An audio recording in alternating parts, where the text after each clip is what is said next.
Hey, thanks for joining us again. This is Brian Engel with the Lock team at Realty Group, and I'm here with Lee Aldrich from Guaranteed Rate. How you doing, Lee?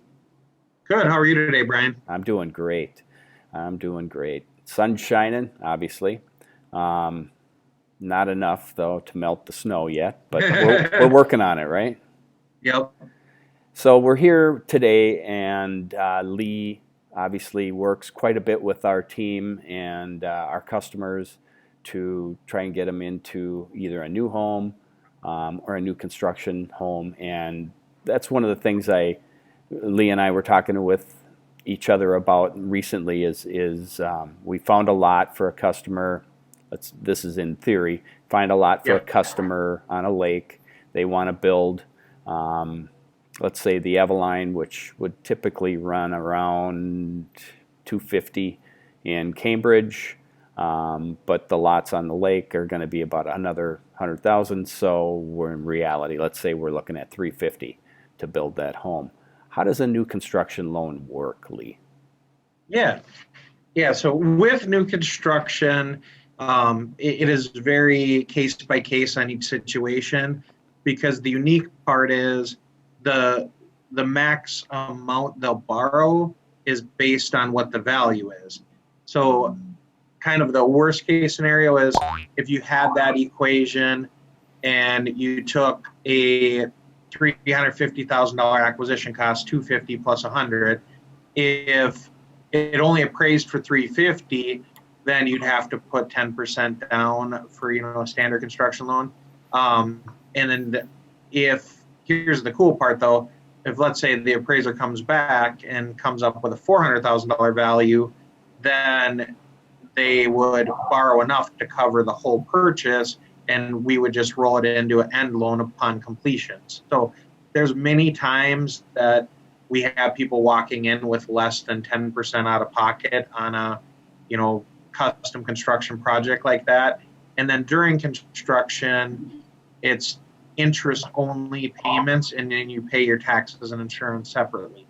So cash flow wise, if you're still renting or if you're kind of paying for stuff, appliances and whatnot out of pocket as you go, it's very nice to have that lower interest only payment during construction. And the standard is 11 months start to finish. Most, builders are, 4 or 5 months, depending on the complexity of the project. But it's really helped, a ton of people. I usually do 15, 20 a year.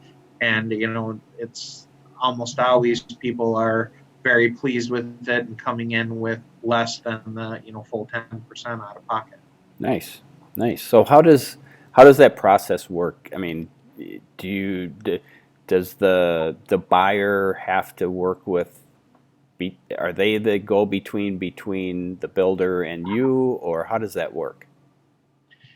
Yeah, typically I work in the middle of everybody, and we get the purchase agreement for the land from the agent, we get the numbers from the builder, and then I put those together, or with the builder's help, put them together on a sworn construction statement that we send off to the appraiser.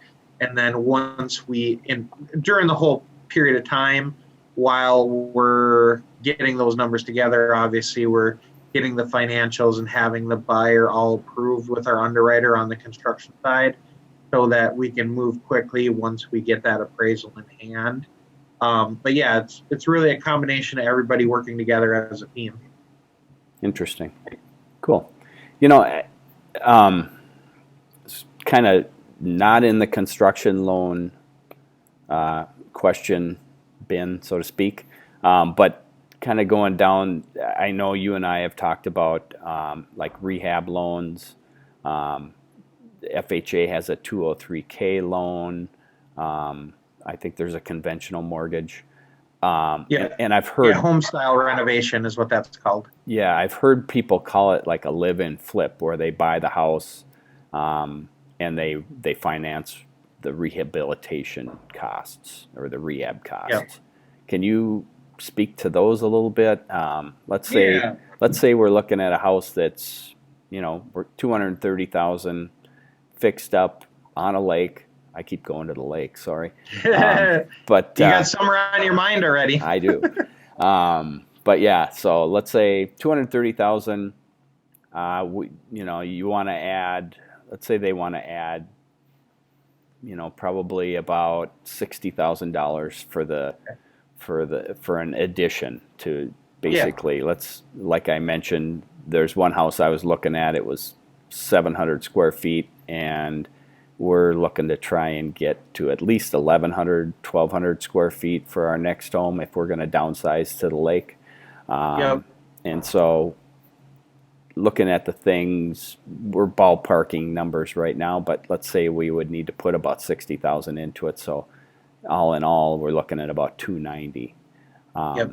Yeah, and what I'll do to make it real quick math while we're talking here, because there's also a contingency fund on those, what we'll say is you got your 230 plus your bid, and then depending on the scope of the work, it's usually a 10 or 20% contingency fund added in.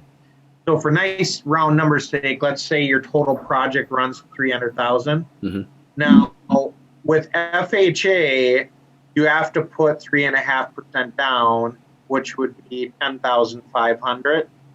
And with FHA, you technically have a 10% buffer on appraisal. So you could appraise a little under 300 and still only have to put your 3.5% down.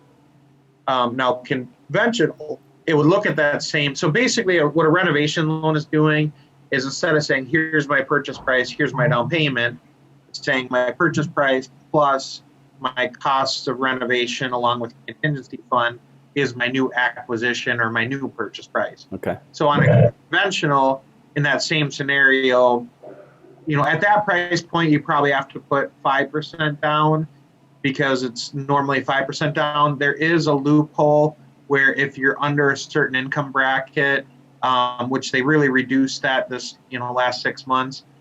So for starter renovation loans, you can get away with potentially 3% down as well if the income's low enough. So nice. Two great programs, and both of them. We've done plenty of them over the years, and everybody's situation is different, but they're two different great ways to help get your perfect location home, combined with the work to make it your ideal home with the ideal location. Yeah. Cool.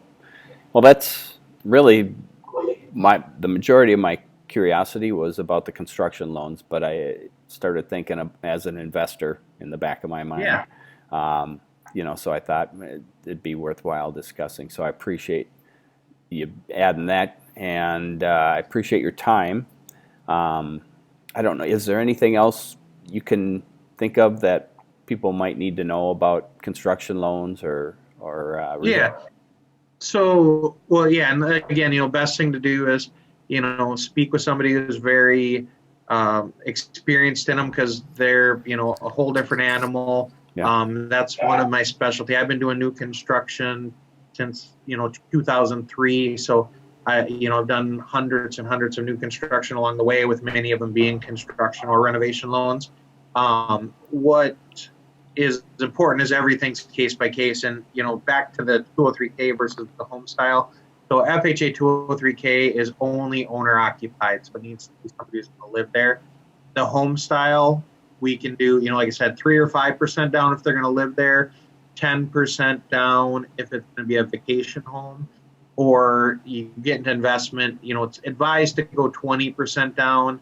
There is a 15% down option, but the pricing and costs on it just make it really not make sense. So, typically with investment property, you want to shoot for 20% down. But that's the cool part is, it's not only just for, somebody living there. There's additional features with the conventional product. Yeah. Yeah, you got some options. Yeah, definitely. Cool. Well, Lee, I appreciate your time as always. I'm Brian Engel with the Lock Team at Realty Group. Lee Aldrich, Guaranteed Rate. We have our contact information there on the screen. If you have any further questions, or maybe we've confused you, I have a good way of doing that sometimes. Feel free to reach out to either of us. We'd be more than happy to help answer your questions.